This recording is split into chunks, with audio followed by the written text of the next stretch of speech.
BCom part 1 Bharat में आर्थिक पर्यावरण economic environment in India paper 1। आज के लेक्चर में हम विश्व व्यापार संगठन तथा भारतीय कृषि, world trade organisation and Indian agriculture विषय पर बातचीत करेंगे। शुरुआत करते हैं विश्व व्यापार संगठन के परिचय के साथ। 15 दिसंबर 1993 को विश्व के 117 देशों ने अंततः गैट समझौते general agreement on tariffs and trade को स्वीकृति प्रदान कर विश्व व्यापार के इतिहास में एक सबसे बड़ा बहुपक्षीय व्यापार समझौता किया। इसके परिणाम स्वरूप 1 जनवरी 1995 को गैट का स्थान विश्व व्यापार संगठन WTO ने ले लिया, जहां गैट का कार्य सिर्फ टैरिफ को कम करने तथा विदेशी व्यापार में व्यवधानों को दूर करने तक सीमित था। वहीं विश्व व्यापार संगठन के कार्यक्षेत्र में बौद्धिक संपदा अधिकार, trade related intellectual property rights, विदेशी पूंजी निवेश उपाय, ट्रेड रिलेटेड इन्वेस्टमेंट मेजर्स, सेवाओं में व्यापार का समझौता general agreement on trade in services, बाजार विस्तार, मार्केट एक्सटेंशन, कपड़ा उद्योग तथा कृषि और संस्थागत मामलों का समावेश किया गया है। अतः अंतर्राष्ट्रीय स्तर का विश्व व्यापार संगठन न केवल समझौते के क्रियान्वयन में आने वाली बाधाओं एवं समस्याओं तथा विवादों का निपटारा करेगा, वरन समझौते की व्याख्या एवं क्रियान्वयन में भी तेजी से विश्व व्यापार वृद्धि का मार्ग प्रशस्त करेगा। विश्व व्यापार संगठन की सदस्यता, मेंबरशिप ऑफ WTO। विश्व व्यापार संगठन एक वैधानिक एवं स्थायी विश्व व्यापार संस्था है। इसके कानूनी प्रावधानों को पालन करने के लिए प्रतिबद्ध कोई भी देश इसका सदस्य बन सकता है। वैश्वीकरण एवं उदारीकरण के इस दौर में विश्व व्यापार संगठन की लोकप्रियता तेजी से बढ़ी है। भारत इसके संस्थापक सदस्यों में से एक है। 1 जनवरी 1995 को इसकी सदस्य संख्या केवल 77 थी, जो कि अगस्त 1999 में बढ़कर 134 हो गई। नवंबर 2001 में चीन एवं ताइवान के शामिल होने के बाद सदस्य संख्या 144 हो गई।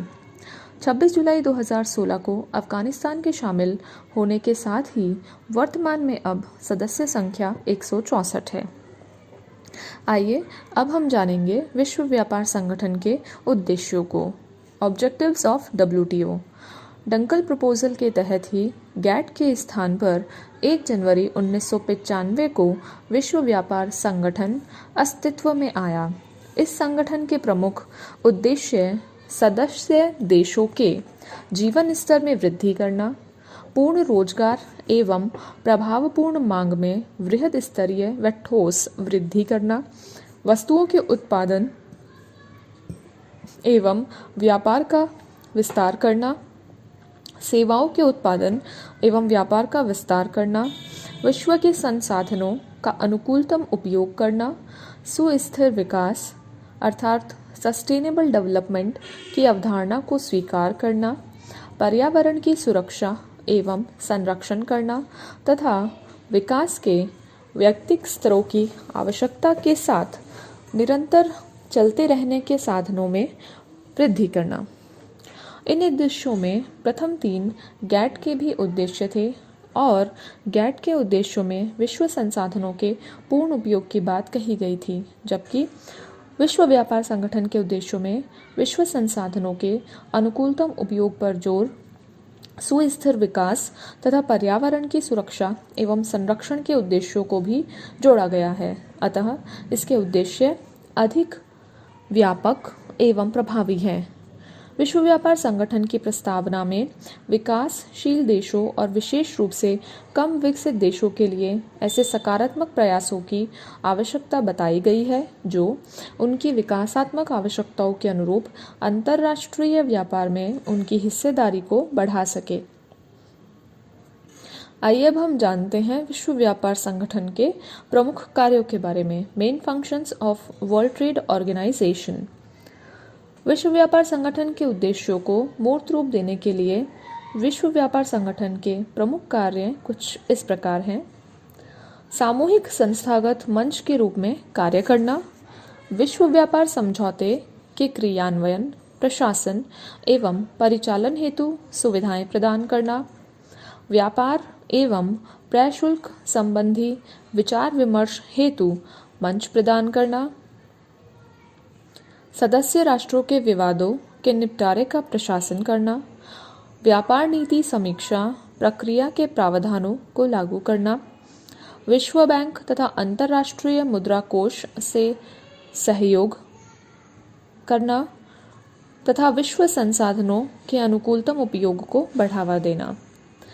इस प्रकार विश्व व्यापार संगठन के कार्यों में उन सब बातों का समावेश है जिससे उसके सदस्य देशों को समझौते से संबंधित मामलों पर विचार विमर्श का एक सामूहिक संस्थागत मंच प्राप्त होने के साथ साथ एक एकीकृत स्थायी एवं मजबूत बहुपक्षीय प्रणाली द्वारा व्यापार संबंधों को बढ़ाने, वैधानिक ढंग से विवादों को निपटारे और व्यापार नीति समीक्षा प्रक्रिया के प्रावधानों को लागू करने में सहायता मिलेगी। विश्व व्यापार संगठन का संगठनात्मक ढांचा, ऑर्गेनाइजेशनल स्ट्रक्चर ऑफ WTO। विश्व व्यापार संगठन का संगठनात्मक ढांचा 4 स्तरीय है, जिसका विवरण संक्षेप में इस प्रकार है। सबसे ऊपर आता है मंत्री स्तरीय सम्मेलन, मिनिस्टीरियल कॉन्फ्रेंस।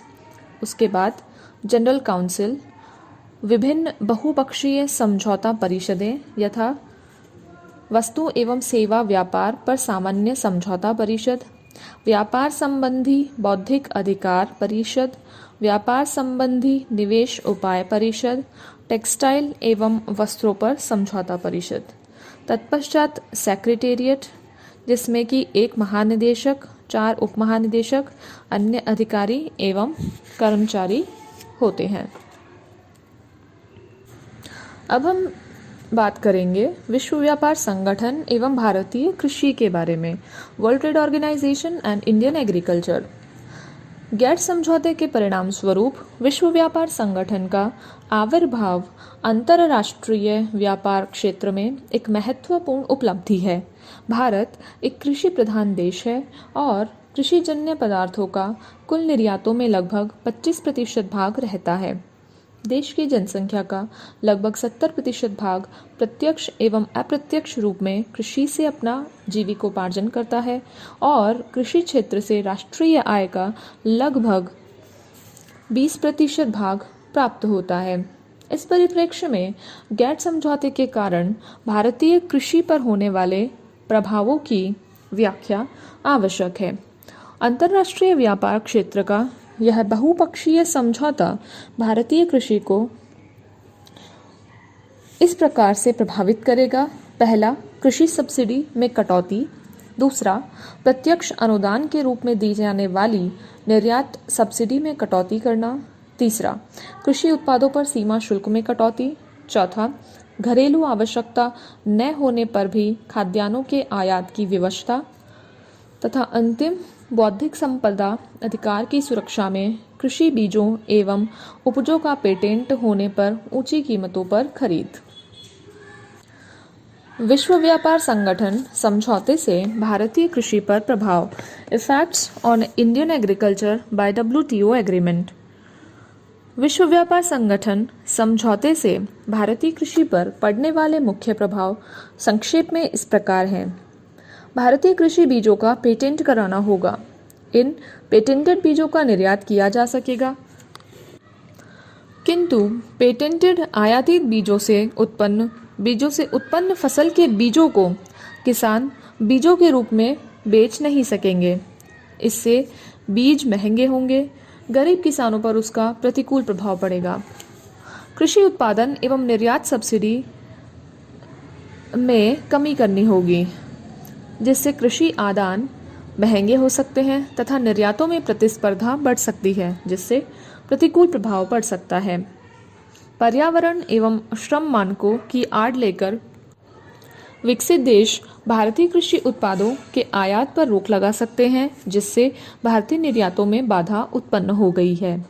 गैर व्यापारिक बाधाएं। विकसित देश भारत में बाल श्रम, मानवाधिकार, पर्यावरण और सामाजिक मुद्दों को लेकर अथवा अनावश्यक मुद्दा खड़ा कर भारत के लिए गैर व्यापारिक बाधाएं खड़ी कर सकते हैं। जैसे पूर्व में भारत के नायलॉन कपड़े को ज्वलनशील बताकर उसका बहिष्कार किया गया।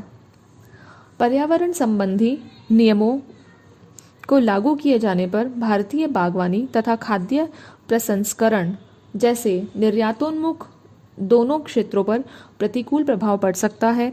उदाहरणार्थ, अमेरिका स्वास्थ्य नियमों के तहत खाद्य पदार्थों में कीटाणुनाशकों का अवशेष शून्य होना जरूरी है, किंतु जब तक भारतीय उत्पाद इस शर्त को पूरा नहीं करेंगे, उनके निर्यातों पर दुष्प्रभाव पड़ सकता है।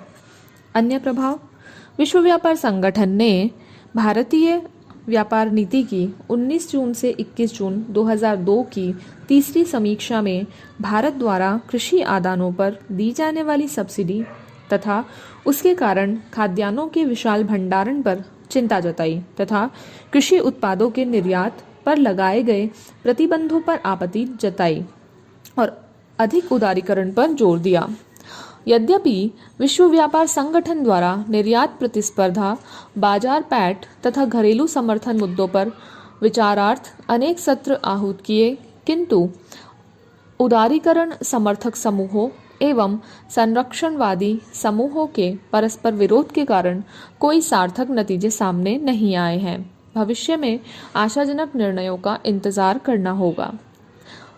उपर्युक्त विवरण से यह स्पष्ट है कि विश्व व्यापार संगठन के कारण फिलहाल भारतीय कृषि तथा कृषकों पर कोई प्रतिकूल प्रभाव पड़ने की संभावना नहीं है, क्योंकि इन समझौते के लागू होने के बाद कृषकों को मिलने वाली सब्सिडी में कोई कटौती अब संभावित नहीं है, वरन उसमें बढ़ोतरी की गुंजाइश उत्पन्न हुई है। इस प्रकार भुगतान संतुलन की कठिनाइयों के कारण न तो निर्यात सब्सिडी से मिलने वाली अनुदान राशि में कमी होगी और खाद्यान्नों की आवश्यकता न होने पर भी विवशतापूर्ण आयात की शर्त लागू होगी। सुई जेनेरिस की मौजूदा व्यवस्था लागू करने से किसानों को बीजों के रखने तथा उनके गैर वाणिज्यिक उपयोग की पूरी छूट रहेगी।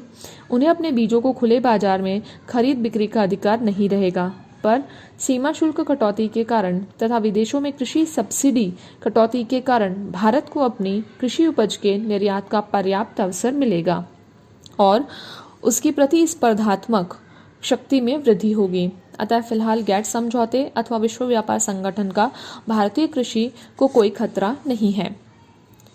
भविष्य में खतरे के प्रति जागरूकता जरूरी। विश्व व्यापार संगठन के रूप में गैट समझौता 1 जनवरी 1995 को लागू हो गया है। इस स्थिति में भविष्य में भारतीय कृषि पर इस समझौते के दूरगामी प्रतिकूल प्रभावों के प्रति पर्याप्त जरूरी है।